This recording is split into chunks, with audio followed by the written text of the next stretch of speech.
Michel Serres, elle était une sainte laïque. Camus portait toujours sur lui une photo d'elle et Bernanos, une lettre qu'elle avait écrite sur la guerre d'Espagne. La foi prise au mot dresse aujourd'hui le portrait de la philosophe Simone Veil qui s'écrit avec un W, normalienne engagée auprès des plus faibles, une femme assoiffée de vérité qui associe à combat politique, vision philosophique et pratique mystique. Régis Burnet est accompagné de Christiane Rancé, journaliste et essayiste, et de Martin Stephens, professeur de philosophie et chroniqueur au journal La Croix. Une émission diffusée en 2009 à l'occasion du 100e anniversaire de la naissance de Simone Veil. Bonjour et merci de nous retrouver pour La Foi prise au mot, votre rendez-vous hebdomadaire de formation que nous allons consacrer à Simone Veil. En effet, il y a 100 ans, naissait une des philosophes les plus attachantes du XXe siècle, Simone Veil, née en 1909. Engagée dans les plus grands combats de son époque, elle a aussi cherché Dieu avec une exigence particulièrement intense. Épuisée par sa quête d'un absolu sans concession, elle meurt très jeune à 34 ans. Alors, qui était Simone Veil? Quel rôle joue-t-elle dans l'histoire de la philosophie? Et que peut-elle apprendre aux questions? Voici les questions que je vais poser à mes deux invités. Christiane Rancé, bonjour. Bonjour. Vous êtes écrivain, vous êtes journaliste et après un ouvrage sur Catherine de Sienne, vous avez changé, vous êtes passé d'une femme à l'autre, si j'ose dire.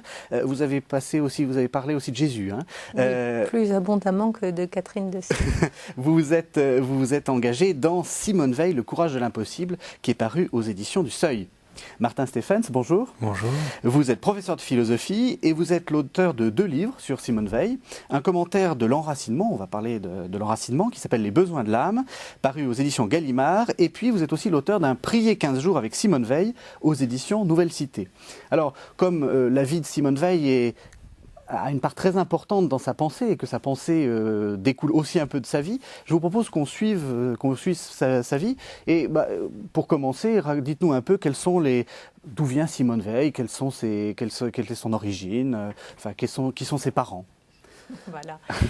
Elle est donc elle est d'une famille bourgeoise, le père est médecin, passionné par la culture française, juive, mais agnostique, c'est-à-dire sans culture religieuse. Elle est beaucoup plus nourrie par Pascal et le cardinal de Retz, et une mère très attentionnée et 2 enfants géniaux, son frère aîné André et elle plus petite. André deviendra un très très grand mathématicien, fondateur du groupe Bourbaki, et donc sont 2 enfants exceptionnels et qui ne sont absolument pas comme les autres, ni l'un ni l'autre.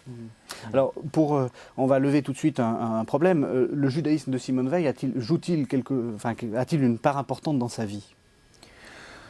Oui, je pense que on ne naît pas juif sans que cela ait une portée, même si sa famille est tout à fait agnostique. On les nomme parfois, on dit des juifs éclairés, alors je ne sais pas trop ce que ça veut dire, mais c'est sûr que la culture était tout à fait française, un amour pour la littérature française, pour la philosophie française, pour la République française. Et puis alors, est-ce que son judaïsme a essaimé? Est-ce que son judaïsme l'a travaillé en secret? Il y a certaines idées de Simone Veil qui sont très puissantes et qu'on dit, alors même que sans doute elle l'ignore, qu'on dit être tout à fait juive. Par exemple, sa conception de la création du monde comme un retrait. Dieu n'a pas créé le monde en plus, on pourrait dire, pour manifester sa puissance, mais au contraire, il a créé le monde. Lui qui était tout a dû se retirer pour que nous puissions être. Et ce qui, dans la tradition juive, s'appelle le Tzimtzum, et elle semble l'ignorer, alors même que c'est une idée tout à fait forte, tout à fait centrale chez elle, et aussi tout à fait juive. Oui, qui sera reprise par Hans Jonas dans le fameux concept de Dieu après Auschwitz. Enfin, on sent que c'est quelque chose de très important. Le fameux dernier point du livre chez Jabès, c'est ce retrait en un point pour laisser à la créature tout l'espace de la création. C'est une... oui, elle ne veut pas être juive, ça c'est tout à fait certain. Et elle ne peut pas ne pas l'être, puisqu'elle est dans une époque où tout le lui rappelle. Simone Pétrement, qui est sa biographe, donc sa grande amie, note beaucoup d'anecdotes comme ça, le jour où elles sont dans la rue toutes les deux, et Simone Pétrement, pour la première fois, voit une manifestation avec des banderoles où il y a, je crois, dehors les youpins, ou enfin une expression aussi élégante que celle-ci. Et donc, Simone Pétrement ne sait pas ce que veut dire youpin. Elle se tourne vers Simone Veil et Simone Veil est écarlate de honte, enfin, en tout cas, elle est rouge. Et Simone Pétrement lui dit « Mais qu'est-ce que ça veut dire ?» et Simone Veil répond « C'est comme ça qu'il désigne les Juifs. » Donc, elle a tout à fait consciente, effectivement, d'une montée en puissance de l'antisémitisme et elle ne veut pas y participer. Simone Veil ne veut pas ne pas être juive, elle ne veut pas non plus être femme. Simone Veil est un personnage hors du commun, comme son frère. C'est une intelligence absolument géniale qui refuse toutes les catégories. Donc elle ne veut pas être femme, elle ne veut pas être jolie, on ne veut pas qu'on l'enferme dans ce genre de catégories. De la même façon, elle ne veut pas être juive, de la même et d'autant plus que, effectivement, elle est profondément française. Elle aime profondément la France, mais il faut le répéter aussi, comme toute la communauté juive de cette époque, de l'entre-deux-guerres, qui se sentait très, très accueillie, qui était parfaitement, alors, on va dire assimilée, intégrée, selon des termes contemporains, mais qui était parfaitement inscrit dans la société française. Et d'ailleurs, allait très peu à la synagogue, avait perdu un petit peu les liens qu'ils retrouveront plus tard. Alors, vous avez dit c'est une intelligence supérieure. Elle a une carrière une carrière universitaire assez fulgurante, même si elle meurt jeune, puisqu'elle a son bac très jeune. Elle fait tout de suite des études au lycée Henri IV, le prestigieux lycée parisien. Elle est élève d'Alain et elle entre même à l'école normale supérieure garçon, alors que c'est une fille. Ça a été la première, je crois qu'elles ont été 3, j'ai oublié, là je suis un petit peu... il y a eu pendant un moment où les femmes, et les filles et les garçons étaient en même temps à l'école normale supérieure. Ensuite, je crois que ça a duré 2-3 ans, mais elle n'a pas été seule. Je crois qu'elles étaient 2 ou 3, j'ai oublié mais elle n'était pas toute seule. Donc une intelligence supérieure. Alors, quelle est sa formation? Comment est-ce qu'on peut... quelles sont ses influences philosophiques? C'est quoi être une jeune fille superbement intelligente dans les années 30? Alors, elle est... 2 points avant de venir sur les influences proprement philosophiques. Vous avez dit une carrière universitaire, mais c'est une carrière universitaire au sens où elle a été étudiante. Sinon, elle n'a pas été professeure à l'université, elle a été même simplement professeure de lycée, et finalement très peu de temps. Et un professeur un peu catastrophique d'ailleurs pour ses élèves, parce qu'elle avait une liberté d'esprit qui faisait qu'elle avait tendance à oublier le programme. Elle a failli elle a failli faire fermer la classe de littéraire, la section littéraire dans le lycée dans lequel elle enseignait. Donc à ce niveau-là, elle ne faisait pas partie de l'université française. Elle a plutôt passé son temps avec les gens très, très humbles. Bon. Et puis par rapport à ces influences, je pense qu'on ne sort pas indemne des cours d'Alain, qui était un professeur, je pense, extraordinaire, qui l'a beaucoup influencé. Hein. Quand on lit Alain, on voit très bien que même si l'élève a dépassé le maître en un sens, en tout cas a été plus loin qu'Alain sur notamment le domaine de la spiritualité, mais l'influence est très forte. Et puis elle a un amant philosophique qui est Platon. Alain, c'est donc le professeur de classe préparatoire d'Henri IV, qui était aussi une des célébrités philosophiques de son temps, parce qu'il écrivait des petits propos que tout le monde disait. Ouais. Enfin, tout le monde, je ne sais pas. Il y avait quand même effectivement une vie intellectuelle très intense et c'était vraiment une personnalité de son époque. Alain, il a milité, puis il est devenu très, très important parce qu'il a milité contre, il était anti-militariste, anti-belliciste, donc et il va demander à être engagé pendant la guerre de 14-18 alors qu'il avait dépassé l'âge, pour pouvoir mieux, on va dire, appuyer son propos quand il va prendre position contre les possibilités de guerre dans les années 30, quand la menace de guerre va monter. Alors, cette valeur de l'engagement, Simone Veil ne l'oublie pas, puisque vous avez dit elle est brièvement professeure de philosophie, surtout dans les années en 1930-1931, 31-32 pardon. Elle est avec les ouvrières du Puy dans des luttes, dans des grèves. Elle est déjà très engagée. Alors, elle est engagée pourquoi? Elle est engagée de quel côté? Elle fait très vite ce constat. Elle fait partie des intellectuels parce que quand même être diplômée d'école normale supérieure, ça représentait quand même, c'était l'élite de l'élite. On parle de la carrière universitaire, mais c'était vraiment l'élite.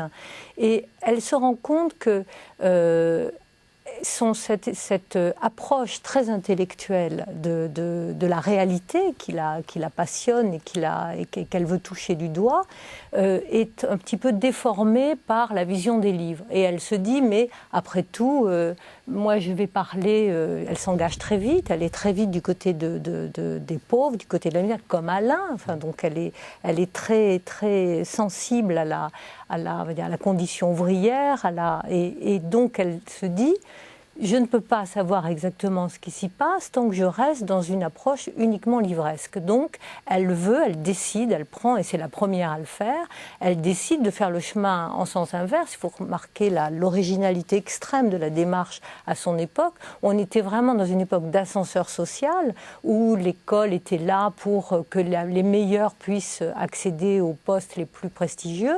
Elle, qui sort effectivement, qui est très cultivée, très intelligente, très diplômée, puisqu'elle a quand même ce magnifique diplôme, décide de faire le chemin contraire et de s'inscrire comme ouvrière en demandant que personne ne sache d'où elle vient pour aller toucher cette réalité du doigt. Voilà, dis-moi, je ne peux pas continuer à parler ou à militer contre la souffrance et contre la condition, autour de la condition ouvrière si je ne sais pas ce que c'est que la condition ouvrière. Et donc, elle va s'engager. Tout le monde va essayer de s'opposer à ce projet, mais elle va le réaliser et elle va pouvoir rentrer effectivement comme perceuse-fraiseuse, ouvrière perceuse-fraiseuse, je crois, chez Renault. Oui, ça c'est quelque chose d'assez moderne, parce qu'on a l'habitude, depuis les années 60, des intellectuels qui vont sympathiser avec les ouvriers. Dans les années 30, c'est absolument inédit. Enfin, c'est quelque chose. C'était deux mondes totalement différents, totalement séparés. Alors, et puisqu'elle n'a pas été prise dans la mode, si on peut dire, qu'il y a pu avoir dans les années 60, elle a eu aussi du coup beaucoup de lucidité, c'est-à-dire que effectivement ce souhait de ne jamais parler à la place de quelqu'un, mais à partir de lui, et donc de le rejoindre là où il est. Ce souhait-là a vraiment porté, puisque je trouve que c'est quelqu'un qui a une connaissance de l'être humain et des besoins fondamentaux de l'être humain qui est très précieuse pour notre époque. Et c'est vrai que Simone Veil pense que le siège de l'intelligence, il ne peut qu'être au cœur de l'individu qui pense. Les masses ne pensent pas, les modes ne pensent pas, les collectivités ne pensent pas. Je crois que sa chance, c'est effectivement d'aller en usine, alors même que effectivement ça n'est pas la mode, ça n'est pas, elle ne suit aucun mouvement, et du coup elle arrive à avoir des descriptions qui sont quand même d'une valeur exemplaire. Oui, et alors elle confronte sa philosophie au réel, mais ce qu'elle en retire, c'est quelque chose d'effroyable. Elle n'est pas du tout une romantique du monde du travail. Non, parce qu'elle va faire un constat, c'est que tout le monde, même le marxisme, glose autour de l'appareil économique, de la condition ouvrière, mais en acceptant dès le départ quelque chose qu'elle trouve absolument inacceptable, qui est la machine et la servilité de toute une catégorie de la population à la machine pour la production. Et là, elle va en témoigner comme du plus grand scandale. Là, elle touche un scandale, et qui reste un scandale absolument insupportable. C'est-à-dire qu'elle s'aperçoit qu'après les Lumières, malgré ces philosophies des Lumières, de l'humanisme, de tout l'intérêt qu'on peut apporter au cœur de l'homme, à son âme, on accepte qu'il y ait une partie de la population qui devienne l'esclave d'une machine, c'est-à-dire des espèces de taupes qui vivent dans des usines et qui, 8 heures par jour, sont décervelées par la répétition d'un geste. Et là, elle a fait l'expérience d'un premier, de travailler comme ouvrière agricole, mais elle a aimé ce travail. Elle a aimé ce travail parce que d'abord, il y avait cette fraternité qui va la porter pendant toute sa vie et qu'elle va encenser toute sa vie. Elle aime la fraternité, elle aime l'amitié, elle aime le contact avec l'autre. Elle est dans un amour du prochain, mais dans la proximité. Et elle a des pages magnifiques sur l'amour en disant que le lieu où l'amour peut le plus se développer, c'est dans l'amitié, et l'amitié dans le travail. Et elle va effectivement, Robert Chenavier en parle très bien, elle va développer une spiritualité, les besoins d'une spiritualité du travail. Mais là, dans l'usine, où toute la journée on lui demande pendant 8-9 heures, parce que ce n'était pas du tout non plus les conditions qu'on connaît aujourd'hui, d'être derrière des machines absolument énormes et qui broient l'individu. Il le broie physiquement parce que c'est une fatigue épouvantable. Elle raconte dans ses carnets ces ouvrières qui tombent dans l'indifférence la plus totale. Et quand elle décide de les aider, on dit mais quand il faut gagner sa vie, on accepte tout. Quand il faut gagner sa vie. Et cette espèce de raison qui semble être absolue pour tout le monde, elle la conteste. Et ça, c'est effectivement quand elle sort de l'usine et qu'elle s'aperçoit que le monde continue à vivre en acceptant qu'il y a encore de véritables esclaves et que même dans les doctrines les plus à gauche, on accepte ce système, c'est quelque chose qu'elle ne va pas supporter. Et ça va beaucoup la détourner et des syndicats et du discours syndicaliste et des partis politiques. Vous écoutez La foi prise au mot consacrée à Simone Veil. Comment parler de la foi de cette philosophe engagée au milieu des plus faibles? Régis Burnet et ses invités, Christiane Rancé, journaliste et romancière, et Martin Stephens, professeur de philosophie, dressent ensemble le portrait d'une femme, de sa foi et de sa recherche de vérité dans cette émission diffusée en 2009. Et pour vous, c'est encore inacceptable? Vous êtes prof de philo et puis vous militez aussi pour ATD Quart Monde. C'est encore inacceptable, ça? Même s'il il y a encore des machines? Ah oui, il y a encore des machines. C'est fou. Et même, il y a des machines, vous savez, des opérateurs qui passent leur journée à répondre au téléphone avec des gens mécontents, un malentendu permanent parce qu'il faudrait un technicien qui se déplace, mais eux, ils sont à 2000 km ou 1000 km. Bon, il y a encore des machines et même parfois avec le consentement individuel. Je voyais une publicité récemment qui m'a beaucoup marqué sur un système de vidéosurveillance qui nous permettrait d'avoir jusqu'à 5 caméras chez soi. Et on voit le père de famille qui doit rester au travail jusqu'à 20h, 21h, 22h, qui peut surveiller sa fille en train de travailler, sa femme rentrer du travail. Et le rôle d'un père de famille, c'est de veiller sur sa famille et non pas de la surveiller. Et c'est impressionnant comme les gens réagissant à cette pub disent oui, est-ce que ça marche avec tel logiciel? Alors même que c'est tout simplement effroyable. Quel enracinement pour cette petite fille qui pourrait, qui n'est inscrite dans aucune histoire. Moi, quand je récitais la poésie à mon père et qui s'endormait sur la banquette et que ça m'arrangeait comme ça, je pouvais ne pas l'apprendre, eh bien, je suis inscrit dans une histoire. Or, la machine, la technique, disait Heidegger, casse toute possibilité. Alors là, je parle dans les termes de Simone Veil, d'enracinement. Oui. Et c'est-à-dire que cette petite fille qui fait ses devoirs en se disant que peut-être sa mère sur son portable voit l'image, etc., n'est inscrite nulle part. Donc il y a encore des machines, il y en a même sans doute de plus en plus, et c'est vrai que l'originalité de Simone Veil, ça n'est pas de contester le travail, par exemple, comme peut le faire certains mouvements de gauche. Ça n'est pas de dire que l'ouvrier agricole ou l'ouvrier en usine, c'est la même chose, car l'ouvrier agricole peut s'enraciner, finalement travaille sous le ciel, donc participe du cosmos. Et comprend ce qu'il fait. C'est-à-dire qu'il est inscrit effectivement dans un acte de création qui est je vais arracher des pommes de terre, je sais ce que je fais. Dire je pars pour les champs, je ramasse les pommes de terre, je les apporte parce que c'est quelque chose qu'elle a fait en Normandie.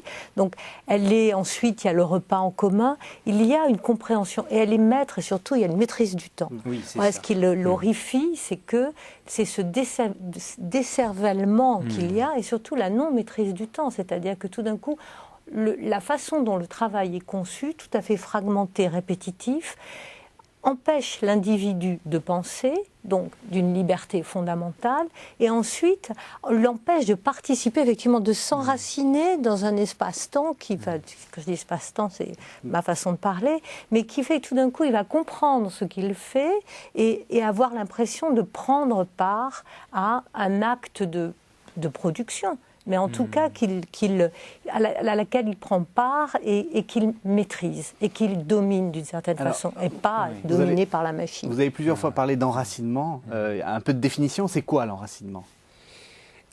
Je vais partir d'un exemple pour en même temps rebondir sur ce que dit Christiane Rancé. Voilà, quand je travaille, alors certains travaillent leur jardin, d'autres sont ouvriers agricoles, je suis inscrit dans un rythme effectivement qui me permet d'obtenir de la terre que je travaille son fruit, mais dans un rythme que je reçois aussi. Et qui fait que ma patience, suite à mon travail, va regarder la vie pousser. Bon. Et là, c'est un rythme qui fait que je peux m'inscrire dans un processus qui me fait moi-même grandir. Dans l'usine, dans le travail à l'usine, il n'y a pas de possibilité de rythme. C'est pour ça que finalement Charlie Chaplin, selon elle, quand elle voit les temps modernes, elle se dit, lui, il a compris. En usine, il y a la cadence, il n'y a pas le rythme. Et c'est quoi être déraciné ? C'est arriver dans un lieu où l'on voit qu'on ne compte pour rien. C'est quoi être enraciné ? C'est recevoir du lieu où l'on est, que ce soit la famille, le travail, la patrie, recevoir du lieu où l'on est assez de nourriture pour pouvoir pousser. Alors, je suis désolé, vous avez dit le travail, la famille, la patrie. Est-ce qu'il n'y a pas quelque chose d'un peu... un peu ancien, traditionnel, une sorte de vieille France, une nostalgie de la vieille France où on avait le temps de voir les céréales pousser ? Non, moi je ne crois pas du tout. Je crois que là, elle est extrêmement moderne. Elle n'est pas vieille France. Elle pose très exactement, elle devine tous les embryons de tous les maux dont la société souffre. Et je ne crois pas qu'il y ait une personne à l'extrême gauche jusqu'à l'extrême droite et en faisant tout le spectre politique qui puisse dire que nous allons bien. Voilà. Donc, nous allons bien parce que nous sommes déracinés ? C'est ça ? Bien sûr. Et pourquoi ? Qu'est-ce qui dans le monde est l'épreuve de ce déracinement ? Alors là, moi je vais être plus vulgarisatrice parce que je ne suis pas philosophe, mais pour toutes les raisons qui viennent d'être exposées. C'est-à-dire, à partir du moment où vous n'avez pas votre place, vous ne pouvez pas considérer qu'on se débarrasse de tout avec de l'argent. Quand quelqu'un n'a pas de travail, il perd une dignité, il perd l'idée du respect de lui-même, c'est-à-dire qu'il ne sert à rien, on considère qu'on le met dans une marge, qu'on l'oublie, il est dans un camp. Donc ça ne s'appelle pas un camp aujourd'hui, mais voilà, ça s'appelle la NPE. Il reçoit et il est sans... Alors, il a des droits, donc il a des droits à ses allocations, mais on considère qu'il n'a même plus on va dire là, on va revenir sur les droits et les devoirs, puisqu'elle parle de devoirs. Elle dit que la première chose qui fait la dignité d'un être, c'est d'avoir des devoirs envers, je raccourcis, mais envers l'autre et envers sa communauté. Et on ne peut pas partir du principe que l'argent règle tout et que que l'argent et la machine sont devenus les maîtres de la société. Et c'est exactement ce qui se passe. La machine, parce qu'effectivement, n'importe quel ouvrier est remplaçable. Moi, j'avais fait un reportage dans une casserie d'œufs en Bretagne. J'avais été horrifiée de voir que des femmes arrivent le matin, on voit des œufs se casser toute la journée, contrôlent que le blanc du jaune est dans cette odeur épouvantable, et sont réduites à l'état de machine. Et si une tombe, on en mettra une autre. Voilà. Et quelque chose c'est de l'ordre du pantin qu'on met là et qui sert effectivement la machine qui elle-même va servir une production qu'il faut au maximum, qu'il faut maximiser, qu'il faut...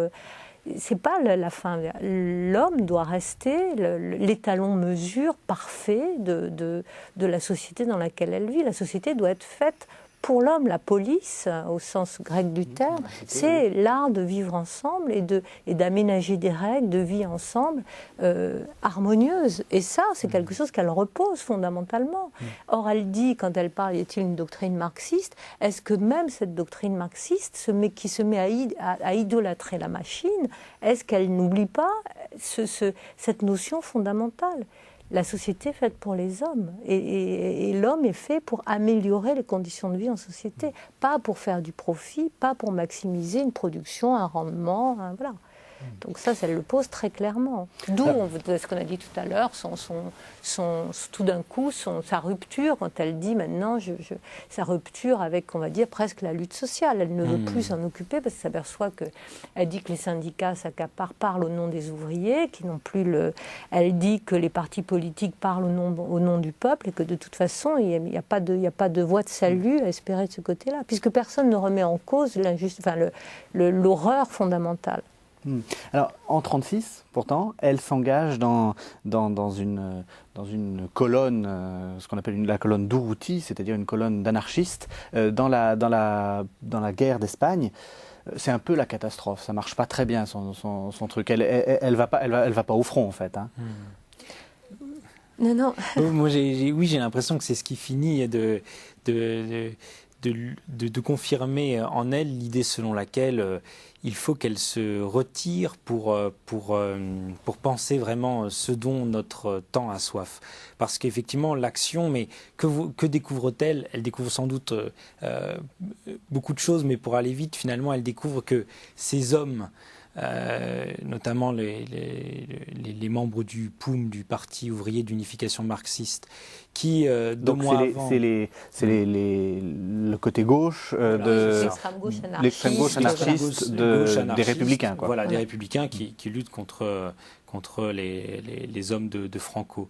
Elle remarque que ces hommes qui 2 mois auparavant étaient des gens très bien, qui vivaient dans un esprit de fraternel la lutte pour le peuple, finalement vont se transformer en des personnages qui le soir vont se vanter d'avoir descendu autant de fascistes. Elle dit terme très très général qui pouvait englober un prêtre, même si on n'était pas sûr, tel ou tel jeune, même si bon, et que finalement elle remarque que ce qu'elle appelle le règne de la force, que dès lors qu'un homme est mis en possession d'une puissance, il va aller au bout de l'utilisation de cette puissance.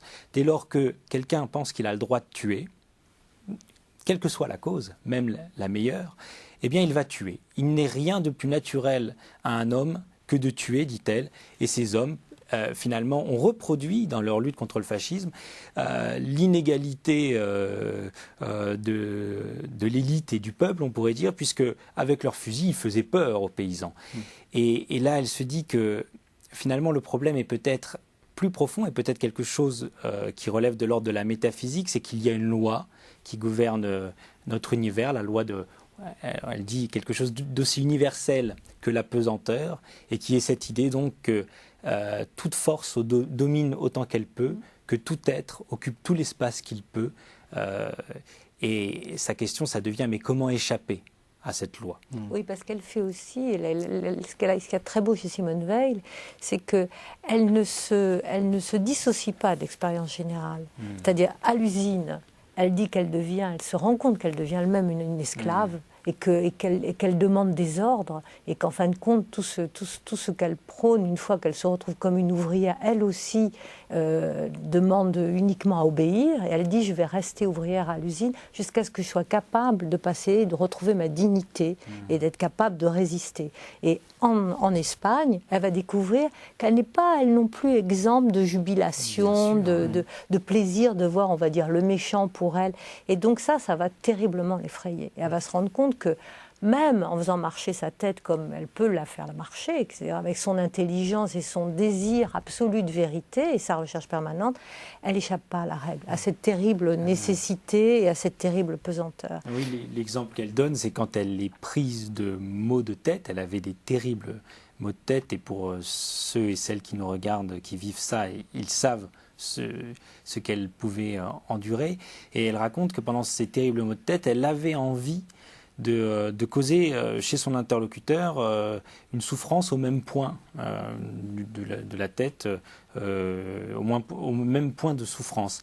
Et elle dit, voilà, ça c'est l'effet de la pesanteur en nous, c'est pour soulager le vide que crée en nous la souffrance, on a envie de le créer chez autrui. Effectivement, Nietzsche le disait aussi, il n'y a pas de plus grand plaisir que de faire souffrir ou de voir souffrir. Alors qu'est-ce qu'il faut faire ? Parce que là, il y a une morale qui va se dégager. Alors vous disiez une chose, ça s'est mal passé pour elle en Espagne, oui, parce qu'il faut quand même expliquer. Donc elle part avec cette colonne d'Urruti hier, dont elle voit toutes ces exactions, elle voit ces pauvres paysans martyrisés, elle voit la jubilation du pouvoir et du pouvoir sur l'autre chez des gens censés au contraire défendre l'opprimé. Et un jour, comme elle est totalement myope et qu'elle ne voit absolument rien, elle met le pied dans une bassine d'huile bouillante qu'on avait enterrée dans le sol pour que les adversaires, enfin que les franquistes ne la voient pas. Et elle se brûle horriblement la jambe. Donc elle est obligée d'abandonner la colonne d'Urruti. Je dirais heureusement pour nous, puisque cette colonne se fera prendre dans un guet-apens et personne n'en réchappera. Donc après des errances, elle retrouve ses parents qui sont derrière elle. Et ça c'est très charmant, toujours en train de chercher leur martienne, comme l'appelait Alain, et pour la soigner, la ramener en France. Et là, effectivement, elle décide vraiment de se retrouver, de s'enfermer, comme elle le dit à son amie Albertine. Je vais m'enfermer dans ma tour d'ivoire et maintenant, effectivement, vraiment réfléchir à la question que vous posez. Alors, comment faire ? Alors, comment est-ce qu'on fait ? Voilà. Oui, alors comment faire ? J'ai l'impression que dès lors qu'on pose la question comme ça, on se trompe. Simone Weil, c'est quelqu'un qui a pensé beaucoup autour de l'attention. Et l'attention, dit-elle, c'est un effort négatif au sens que il faut commencer par ne pas faire. C'est-à-dire, la question, c'est pas comment faire, c'est comment laisser agir en soi ce qui est autre que la pesanteur, autre que cet instinct de domination, que cet instinct de jubilation qui fait qu'on se réjouit de la souffrance d'autrui. Bon. Et donc, sa question, ça va être comment finalement, dès lors qu'elle aura la certitude qu'il y a autre chose que le règne de la force, même si cette chose est présente parmi nous sous la forme de l'infiniment petit, et bon, on pourra en reparler, mais dès lors qu'elle a cette certitude, c'est comment le laisser venir en nous. C'est-à-dire qu'on pourrait dire que c'est une philosophie de la passivité ou de la patience qui consiste à dire le but n'est pas d'agir, on est beaucoup dans l'action de nos jours, dans l'agitation. Non, le but, ça va être d'avoir à la fois cette capacité de s'observer soi-même pour reconnaître quel est cet instinct qui nous travaille, nous aussi, effectivement, et comment faire pour comment laisser agir en soi ce qui est autre que la pesanteur. Oui, et puis il faut quand même dire quelque chose, c'est qu'il se passe quelque chose aussi de très important dans la vie de Simone Weil, et qu'elle ne cherche pas, parce que il faut vraiment le préciser. C'est pas quelqu'un qui, effectivement, va partir, se dire, bon, alors là, ça marche pas, si j'allais voir du côté de Dieu ce qui se passe. C'est absolument pas ce qui se passe. Elle est donc dans son action, elle est dans sa recherche, elle est dans ce combat social qu'elle n'abandonnera jamais. Elle aura toujours, que ce soit chez dans les camps de réfugiés, de tous les ouvriers anamites qui sont présents en France et au moment de la déclaration de la guerre et qu'on met là, on ne sait pas très bien ce qu'on va en faire. Elle va donner, elle a toujours donné plus que la moitié de son salaire. Elle se nourrissait très très mal pour les plus pauvres dans des associations. Elle va se battre, elle va donner ses tickets de rationnement. Au début de la guerre, elle va rentrer au témoignage chrétien, elle va faire des faux papiers pour ses compatriotes juifs pour les faire partir, juifs ou non juifs. D'ailleurs, il n'y avait pas de catégorie pour elle. Elle va vraiment militer contre le fascisme, contre l'Allemagne. Et en même temps, elle s'est offert juste avant un break. Comme on dit maintenant, elle va partir puisqu'elle est très malade, elle a très très mal à la tête, on lui propose des soins et elle va s'offrir un voyage en Italie. Et ça va être cette espèce de temps de pause absolument magnifique dans sa vie. C'est le moment où elle va être, je crois, le plus joyeux. Elle va être dans un état de joie, de porosité au monde. Elle va marcher, elle va être près du peuple. Elle va être toujours dans cette fraternité, dans cet élan de joie, dans cette gaieté, dans la beauté des œuvres d'art, je dirais dans la beauté de la musique, qui va être très importante pour elle. Et un jour, en rentrant, elle va arriver, donc elle va d'éblouissement en éblouissement. Ses lettres en témoignent à ses parents et à son ami Pasternak, qu'elle a rencontré dans ce sanatorium. Et elle témoigne de cet éblouissement devant ses œuvres d'art, de cette grâce, de cet autre aspect de l'homme, qui est l'œuvre d'art, qui est dans cette création, de cet autre aspect de l'homme qui est le sourire dans un marché, qui est ce salut à l'autre. Et elle est profondément heureuse et un jour elle arrive à Assise qui va être pour elle la révélation des révélations. Elle va aimer Florence, elle va aimer Rome, elle va aimer la musique, elle va aimer Michel-Ange, elle va aimer Monteverdi et elle rentre dans cette petite chapelle d'Assise et elle dit quelque chose, elle dit pour la première fois quelque chose de plus fort que moi, elle ne sait pas ce que c'est, m'a obligée à me mettre à genoux. Et il faut comprendre tout ce que ça veut dire chez Simone Veil parce que c'est un être qui est quand même pas sympathique, pas tout le monde, parce que c'est un être sans concession. C'est un être qui n'est pas dans la séduction. Et c'est quelqu'un qui va beaucoup souffrir de ça. C'est-à-dire c'est quelqu'un qui est assez péremptoire, parce qu'elle sait, elle cherche, elle va vite, elle ne veut pas perdre de temps. Elle a une notion de la courbe de sa vie et de la rapidité à laquelle elle va passer sur cette terre. Elle l'écrit à son amie Albertine Thévenon, c'est très beau. Elle lui dit, je ne peux pas perdre de temps à me perdre, parce que si je suis quelqu'un, je sais, ça veut dire, je ne vais pas vivre longtemps. J'ai une œuvre à accomplir, je dois témoigner, je dois dire des choses. Et donc, elle va avoir cet état de grâce, elle va se mettre à genoux pour la première fois, et c'est sa première rencontre avec cet au-delà, cette autre chose dont elle va chercher le plus, on va dire, rationnellement possible, l'origine. Parce qu'elle ne va pas se dire, ça y est, c'est Dieu, ça y est, ça m'est tombé dessus, boum, la grâce m'est tombée sur... Non. Vous écoutez La foi prise au mot consacrée à Simone Veil. Comment parler de la foi de cette philosophe engagée au milieu des plus faibles? Régis Burnet et ses invités, Christiane Rancé, journaliste et romancière, et Martin Stephens, professeur de philosophie, dressent ensemble le portrait d'une femme, de sa foi et de sa recherche de vérité dans cette émission diffusée en 2009. C'est ce qu'elle dit dans Attente de Dieu. Elle dit « Je n'avais pas prévu la possibilité de cela, d'un contact réel, de personne à personne, ici-bas, entre un être humain et Dieu. J'avais vaguement entendu parler de choses de ce genre, mais je n'y avais jamais cru. » Je saute quelques lignes. D'ailleurs, dans cette soudaine emprise du Christ sur moi, ni l'essence ni l'imagination n'ont eu aucune part. J'ai seulement senti à travers la souffrance la présence d'un amour analogue à celui qu'on lit dans le sourire d'un visage aimé. Qu'est-ce que ça dit de cette... c'est quoi sa foi? C'est quoi sa... Sa foi, c'est qu'il y a, on pourrait dire un point, même au sens mathématique, une surface sans étendue, un infiniment petit, comme je disais tout à l'heure, qui est ce à quoi il faut se raccrocher pour être sauvé, pas au sens où pour obtenir l'immortalité, elle est assez peu là-dedans, elle suspecte la foi dès lors qu'il y a une récompense derrière, mais il y a un point de certitude, mais vraiment un point, c'est-à-dire une infime certitude, mais qui est une certitude et à laquelle on peut se raccrocher que, effectivement, tout dans ce monde ne nous est pas contraire. Qu'effectivement, nous sommes sous le regard d'un être qui, comme je le mets dans le prier 15 jours, là, d'un être qui est notre créateur, qui préfère chaque homme à tous les autres.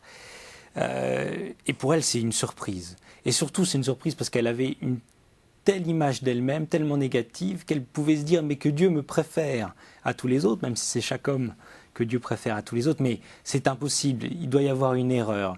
Cette rencontre qu'elle fait là avec le Christ, elle dit le Christ pendant une de ses crises de maux de tête, alors même que justement elle essaye d'échapper au règne de la force et qu'elle essaye de réciter un poème qu'elle appréciait pour sa beauté, au lieu de fulminer contre le monde, au lieu d'être désagréable avec les autres. Elle essaye de consentir à son malheur et de ne pas entacher le monde de son propre malheur. Eh bien, à ce moment-là, elle se rend compte donc que la récitation de ce poème, Love de George Herbert, un poète métaphysicien anglais du XVIIe siècle, elle se rend compte que ce poème a la vertu d'une prière. Et là, elle dit, et là, tout à coup, le Christ est descendu et m'a prise. Mais c'est vrai que c'est véritablement une surprise. Ouais. Ouais. Et parce qu'elle a 3 rencontres en fait. C'est la première, c'est donc elle est en la première, elle est au Portugal. Oui. Mais elle est très importante parce qu'elle descend sur une plage et il y a une procession. Et elle voit ces femmes de pêcheurs, donc il faut voir le Portugal dans les années 30, elle est extrêmement pauvre. Et il y a cette procession de ces femmes entre elles qui chantent donc des cantiques. On peut imaginer sur un air de fado, c'est le soir, et elle sent cette fraternité à laquelle elle est toujours, qui est son vœu le plus cher. Elle veut participer à l'amour des autres.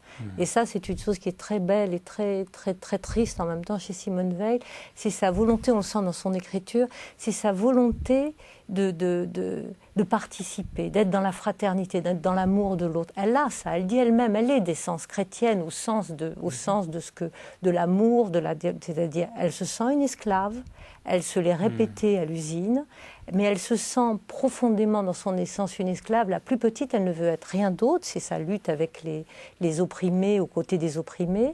Et elle découvre, c'est ce qu'elle dit, elle découvre que le christianisme, ça c'est une découverte en dehors d'elle, et la religion des esclaves. Et pour ça, et comme elle a fait cette expérience en usine, qu'elle est une esclave aussi, elle se rend compte que s'il y a une religion qui peut être la sienne, ça peut être celle-là. Et elle va découvrir ensuite, elle l'écrira au Père Perrin, que c'est son essence, qu'elle est d'essence chrétienne, elle ne le savait pas, mais c'est une révélation. Ensuite, il y a Assise, où c'est tout d'un coup l'intuition, la découverte et la découverte, oui, la révélation, tout d'un coup, de cet infiniment petit, de cette autre chose. Et en fin de compte, ce qu'elle a découvert aussi en Italie, c'est qu'il y a le pouvoir, il y a le bonheur de tuer pendant la guerre, il y a les puissances en marche de cette époque-là, avec toute l'horreur que la technique va leur permettre en plus. Et il y a quand même l'amour. Voilà. Il y a ce sentiment qui n'est pas l'amour du désir d'un homme pour une femme, qui est une autre espèce d'amour qui est dans Monteverdi, dans l'œuvre d'art, et c'est ce qu'elle dit dans le regard d'un être aimé. Et là, elle fait référence à ce regard que lui adresse un jour un contremaître, alors qu'elle défaille devant sa machine, et que tout d'un coup, je crois qu'elle s'est brûlée de façon très grave en usine, et il la regarde sans rien lui dire, avec une telle compassion. Et il sait ce qu'elle ressent, et il est avec elle, et elle n'oubliera jamais ce regard. C'est le regard dont elle parle, c'est celui-là, voilà, celui du frère dans la souffrance. Et alors, oui, justement, oui, vous voulez dire quelque chose ? Oui, par rapport à ce que dit Christiane Rancé, effectivement, il y a cet autre de la pesanteur, cet autre du bonheur de tuer, et cette autre chose est nécessairement discrète, elle est peut-être même nécessairement perdante. Finalement, le Dieu qui vient la saisir, c'est un Dieu qui se propose aux hommes sans s'imposer à eux. Et de telle sorte que les hommes peuvent le crucifier et que sans doute qu'ils le crucifient plusieurs fois par jour sous la figure de l'humiliation que l'homme fait subir à l'homme.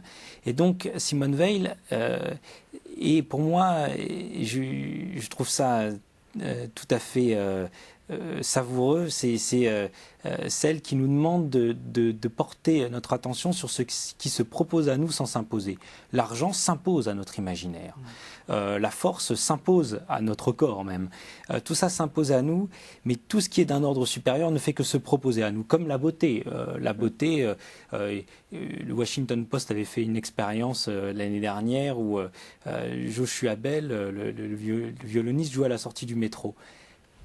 Peu de gens se sont arrêtés, pratiquement personne. Je suis sûr que s'il avait distribué des dollars ou des gâteaux, les gens se seraient arrêtés, le patron aurait compris qu'on vienne avec une demi-heure de retard. Mais dire, je suis venu avec une demi-heure de retard parce qu'il y avait un violoniste qui jouait magnifiquement bien, votre patron vous regarde d'un air bizarre et vous met à la porte. Mais dire, voilà, j'ai gagné 15 dollars parce que quelqu'un distribuait des dollars, il comprend très bien. Donc des choses s'imposent à notre esprit, d'autres se proposent à nous. Le Christ n'a fait que se proposer aux hommes sous la forme du faible. Elle a cette phrase très très forte, elle dit on a tué Dieu par colère, on a tué le Christ par colère parce qu'il n'était que Dieu. Bon. Et Dieu, effectivement, n'est pas de cette puissance qui s'impose aux dépens de celui auquel il s'impose. Alors, il nous reste moins de 10 minutes. Dites-nous quelle est la fin de Simone Veil, comment cette histoire se termine. On sent qu'elle est épuisée. Enfin, elle a vous l'avez dit, elle a été malade plusieurs fois. Alors, elle se nourrit peu, effectivement. Quand elle est à Marseille, donc elle quitte Paris pendant tout ce qu'on a appelé cette drôle de guerre, donc, la dans les années 40, juste au début de l'année elle se réfugie à Marseille, qui est le bout du bout pour tous les gens qui cherchent à fuir la botte allemande. Et là, elle se trouve, alors elle fait deux rencontres très importantes. Elle se retrouve à faire la rencontre, on va dire, du père Perrin. On va passer vite sur les circonstances. Donc avec un dominicain avec qui elle va avoir avec qui pour la première fois, il faut le dire, elle va s'ouvrir sa conversion, voilà. Et parce qu'elle n'en parle pas.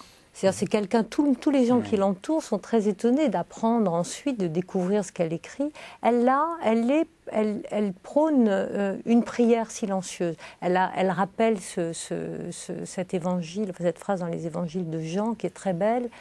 Elle dit, le Christ dit, quand vous serez 2 ou 3 à parler de moi, je serai parmi vous. Et elle explique pourquoi elle n'entre pas dans l'Église là-dessus. Elle dit, il a dit 2 ou 3, il n'a pas dit 500. Et s'il avait voulu dire 500 ou 200, elle est donc contre les partis, elle est contre les Églises. Donc elle est pour un rapport d'attention, d'écoute, de porosité totale à cette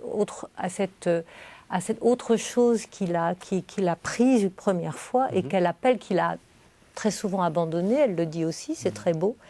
Et donc elle a cet éclaircissement, on va dire, avec le père Perrin ensuite, mais elle est obsédée par une chose, elle veut se battre. C'est-à-dire que maintenant, elle sait que l'Allemagne est là, elle sait qu'il y a des souffrances à venir.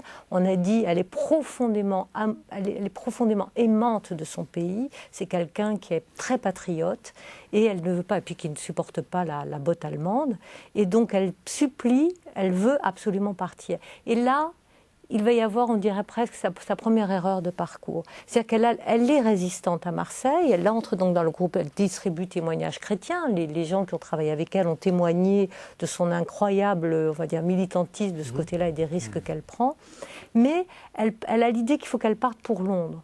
Et c'est la première fois qu'elle ne va pas laisser le destin lui donner sa chance, c'est-à-dire qu'elle aurait pu rester en France, être résistante, être arrêtée comme telle, et sans doute finir avec dans un camp, comme elle souhaitait ensuite elle a souhaité le faire, sans savoir ce qu'étaient les camps, mais elle voulait être avec les plus faibles. Elle va vouloir aller se battre, donc elle part pour les États-Unis. Et elle a un deuxième problème, elle est avec ses parents. Qu'elle veut mettre à l'abri. Il y a ça aussi. Ils sont avec elle, ils sont devenus ses enfants. Et son père et sa mère, c'est elle qui s'occupe d'eux. Ils sont devenus ses enfants. Elle veut les mettre à l'abri. Elle est quand même tout à fait consciente du risque qu'ils courent, puisqu'elle fait des faux papiers et qu'elle fait passer des juifs.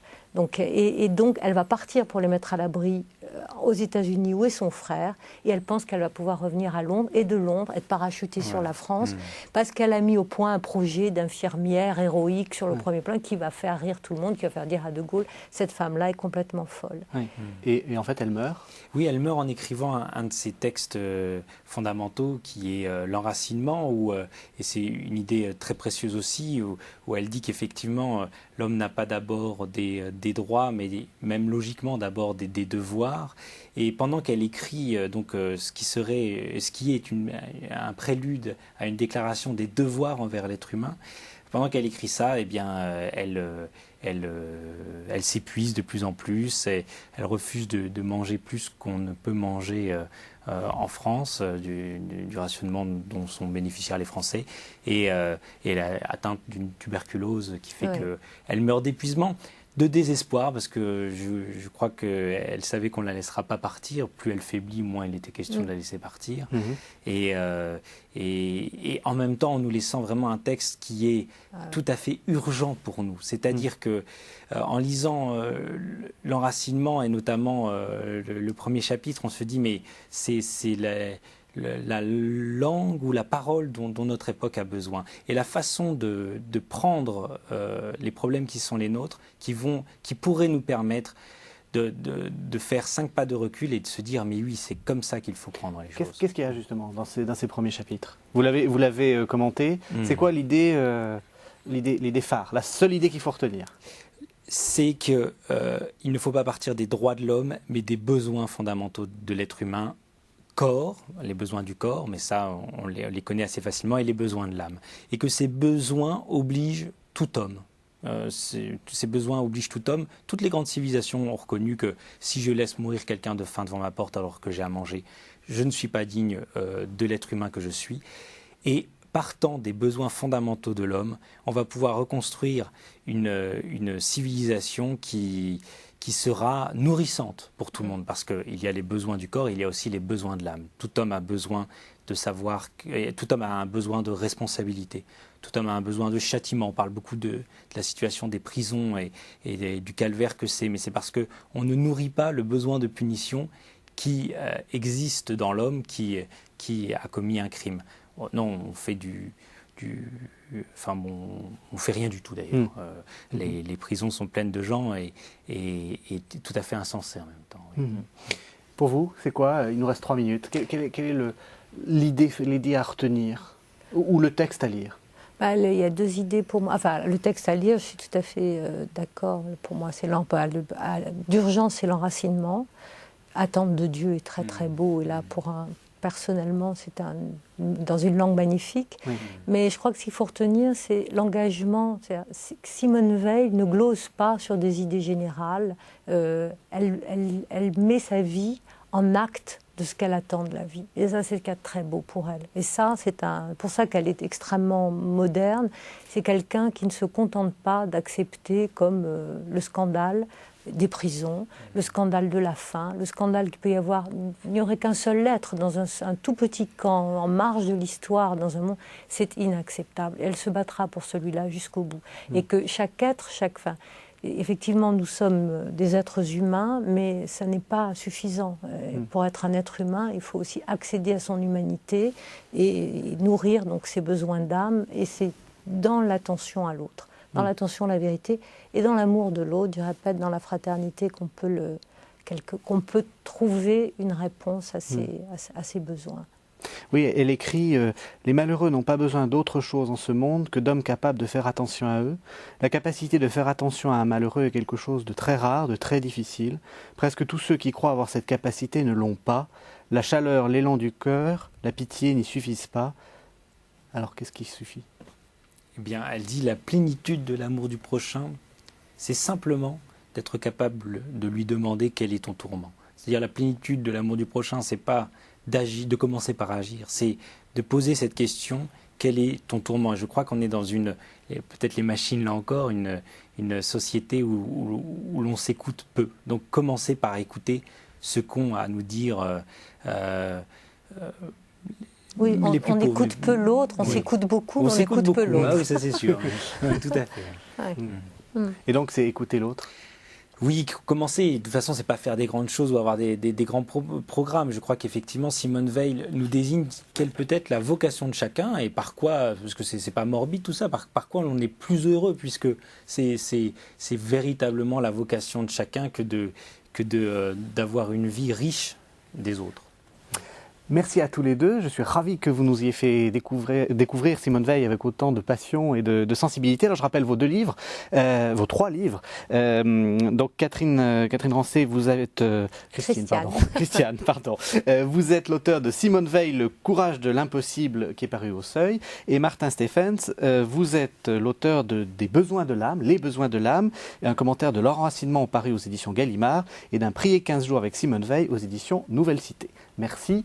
On se retrouve la semaine prochaine pour un nouveau numéro de La Foi prise au mot.